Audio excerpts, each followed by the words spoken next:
তেহট্টে খুনি হয়েছে বালক। ময়নাতদন্তের প্রাথমিক রিপোর্টে এমনই অনুমান। আগে শ্বাসরোধ করে ওই বালককে খুন করা হয় এবং তারপরে তাকে ডোবায় ফেলে দেওয়া হয়।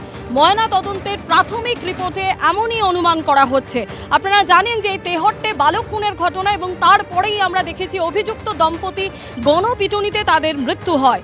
বালক খুনে জনরোষ এবং আরও একজন গুরুতর আহত হন। গতকাল বিকেল থেকেই নিখোঁজ, সকালে ডোবায় নিহত দেহ।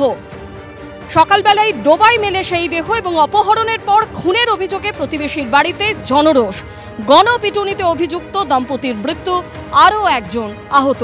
এবং প্রাথমিকভাবে ময়নাতদন্তে যে রিপোর্ট উঠে এসেছে এবং তাতে যে অনুমান করা হচ্ছে খুনই করা হয়েছে তেহট্টের ওই বালককে।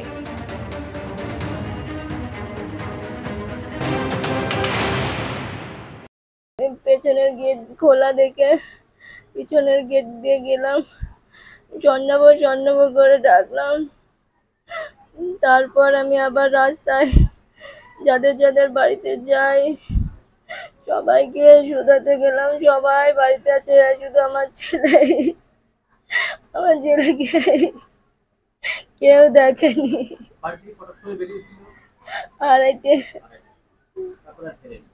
না,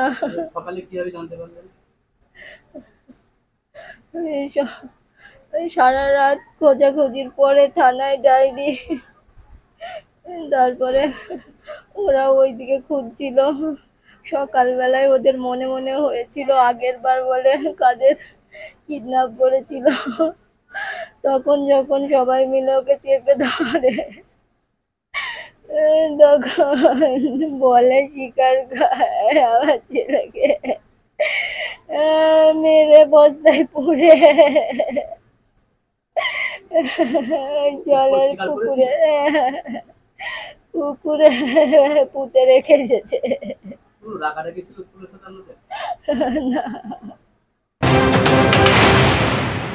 মাথায় একটু আঘাত আছে, একটু মানে ভালোই আঘাত আছে, আর নাক দিয়ে রক্ত বেরিয়েছে হালকা, আর চোখের এক সাইড দিয়ে একটু রক্ত বেরিয়েছে।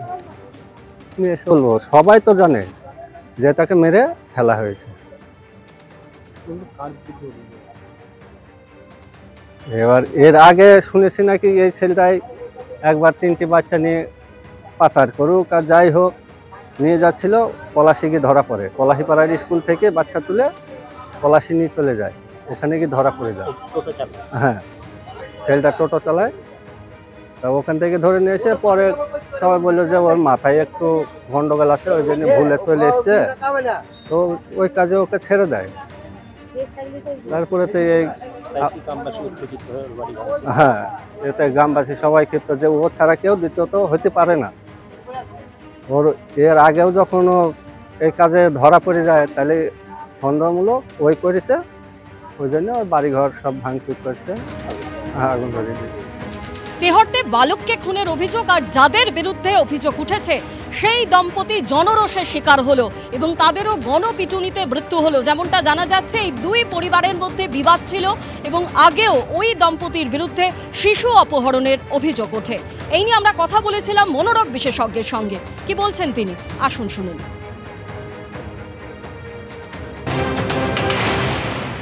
প্রথম কথা আমার মনে হয় যে লোকের সহনশীলতা বা ধৈর্য ব্যাপারটা হচ্ছে দিনকে দিন কমে যাচ্ছে, নিজের হাতে নিজে আইনটাকে তুলে নিচ্ছে। তো সন্দেহের বশে কোনো আইন তুলে নেওয়াটাকে কিন্তু আমি অত্যন্ত মনে করি যে এই জিনিসটা ঠিক না। কিন্তু এটা একটা মব সাইকোলজি থাকে যে এ করেছে, একজন বললো সাথে অন্যজন বললো যে হ্যাঁ তাহলে ওরাই করেছে, বা একটা ভিতর থেকে কোনোভাবে কেউ একটা উৎসাহে তুলে দিল যে হ্যাঁ এরাই করেছে, দিয়ে তার উপরে যে সবাই মিলে চড়াও হলো। সুতরাং এই জিনিসটা কিন্তু প্রতিরোধ কোথাও একটা করা উচিত। কিন্তু আবার উল্টো দিকে আমাদের এটাও দেখতে হবে যে কেন মব সাইকোলজিটা এরকম হয়ে যাচ্ছে বা কেন লোকজন এরকমভাবে করতে যাচ্ছে। পরিবারের মধ্যে যে বিবাদ, হয়তো সেই বিবাদ তো অনেক দিনের বিবাদ এবং তারা হয়তো কোথাও চেষ্টা করেছে যে এই বিবাদটাকে মেটাবার জন্য, কিন্তু কোনো কারণে হয়তো সেই মেটেনি। আজকে যদি মিটে যেত তাহলে কিন্তু এই জিনিসটা আর হতো না। এবং আমাদের কিন্তু এখনই কিন্তু এই ব্যাপারটার উপরে কিন্তু নজর দিতে হবে। নজর না দিলে দিনকে দিন কিন্তু এই জিনিসটা হয়তো আরও বাড়তে থাকবে এবং একটা সময় হয়তো পরিস্থিতি হাতের বাইরে চলে যেতে পারে। তেহট্টে বালক খুনি হয়েছে, ময়নাতদন্তের প্রাথমিক রিপোর্টে এমনই অনুমান করা হচ্ছে।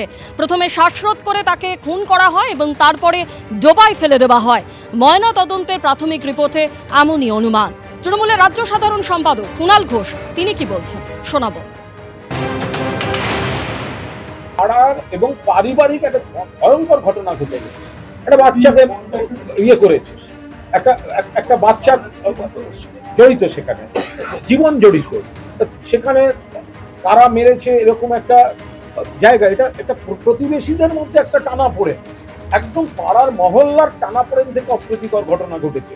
এটার সঙ্গে তো রাজনীতি, এটা সমাজের একটা বিচ্ছিন্ন অত্যন্ত দুর্ভাগ্যজনক বাজে ঘটনা। স্বর্ণাভ বিশ্বাস 8 বছরের এই বালক, সে গতকালকেই এই যে বাড়ি রয়েছে সেই বাড়ি থেকে খেলতে বেরিয়েছিল দুপুরবেলা একদম পাড়ার মধ্যে, এবং তার পরবর্তীকালে যে মর্মান্তিক যে ঘটনাটি ঘটে সেটি হচ্ছে যে পরিবারের সদস্যরা তাই খুঁজে পাচ্ছিল না। বেশ কিছুটা সময় হয়ে গেল এবং বিভিন্ন জায়গায় খোঁজাখুঁজি করছিল তখন কিন্তু এই পুলিশের কাছে অভিযোগ দায়ের হয় এবং পুলিশ তখন আসে এবং সেটা পুলিশ জানাচ্ছে রাত্রিবেলা খোঁজাখুঁজি করে। আপনার ছেলে কালকে দুপুরবেলা একবারে বাড়ি থেকে বেরিয়েছিল মানে খেলার জন্য পাড়ার মধ্যে। আমি বাড়ি ছিলাম না, ওর মা ছিল।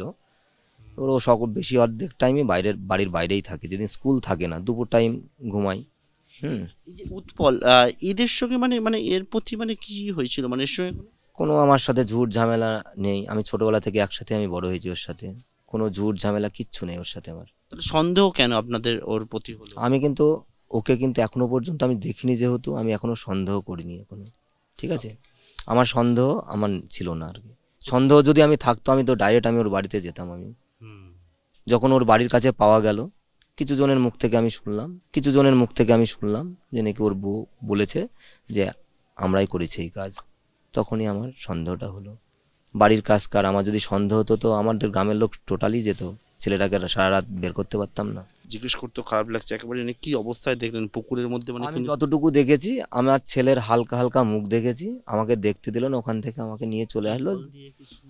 ত্রিপল দেওয়া ছিল, তখন মাথা অত ছিল না, উপরের দিকে আশা করছি ত্রিপল দেওয়া ছিল, মাথাটা বাইরের দিকে বার হয়েছিল।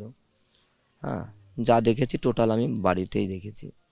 স্বর্ণাপুর এই বাড়ি, এবং বাড়ি থেকে বেরিয়ে যদি দেখি যে পাশে একটা জায়গায় যেখানে উৎপল বিশ্বাস সেদিকে সন্দেহ, এবং তার বাবা বলছেন যে তার কিন্তু কোনো রকমভাবে উৎপলের প্রতি সন্দেহ ছিল না, এবং সেই উৎপলের যে উৎপলের টোটো এটি, এবং সেটাকে একেবারে ভেঙে ভাঙচুর করা হয়েছে। সেখানে কিন্তু সেটা জলের মধ্যে পড়ে রয়েছে আমি দেখতে পাচ্ছি। স্বর্ণাপুর ঠিক বাড়ি যে জায়গায়, সেই বাড়ি থেকে বাড়ির পিছন দিকটা এবং পিছন দিকে এই যে জায়গা রয়েছে সেখান থেকে আজকে দেহ উদ্ধার হয়। এলাকায় পুলিশ মোতায়েন করা হয়েছে। অভিযুক্ত হিসাবে যাকে স্থানীয়রা এবং উত্তেজিত জনতা চিহ্নিত করে, তার বাড়িতে ভাঙচুর করা হয়েছে। বিভিন্ন জায়গায় দেখতে পাচ্ছি যে রেফ্রিজারেটর সেটা একবারে ভেঙে ফেলে দেওয়া হয়েছে, ইট উড়ে এসছে, এবং এখান থেকেই দুজনকে, উৎপলকে তার স্ত্রীকে একেবারে টেনে নিয়ে গিয়ে তাদেরকে পিটিয়ে হত্যা পর্যন্ত করা হয়েছে। ঘরের সমস্ত সরঞ্জাম দেখতে পাওয়া যাচ্ছে। উত্তেজিত জনতা তারা এগিয়ে এসে এই উৎপলের দিকে সন্দেহের তীর তাদের ছিল বলে তারা জানায়, এবং তার পরবর্তীকালে কিন্তু এখানে ভাঙচুর চালানো হয়েছে। ভোর বেলার দিকে তার দেহ পাওয়া যায়।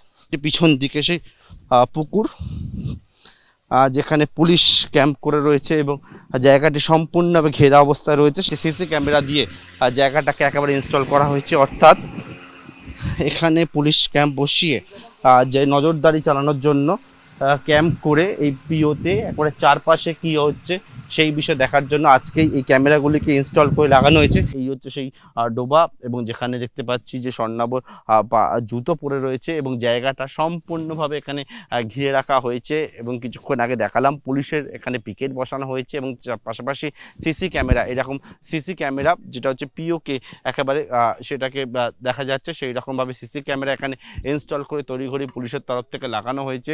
আজকে সকালবেলা এই দেহ উদ্ধারের পরবর্তীকালে এলাকায় রণক্ষেত্রের চেয়ারা নেয়, অগ্নিসংযোগের ঘটনা ঘটে, ভাঙচুরের ঘটনা ঘটে। পুলিশ দেখছেন যে এই বিষয়টি হলো কিভাবে, অর্থাৎ এই উৎপলের প্রতি সন্দেহটা গেল কিভাবে, বা তার স্ত্রীর প্রতি সন্দেহটা গেল কিভাবে, সেই বিষয়টা খতিয়ে দেখছেন।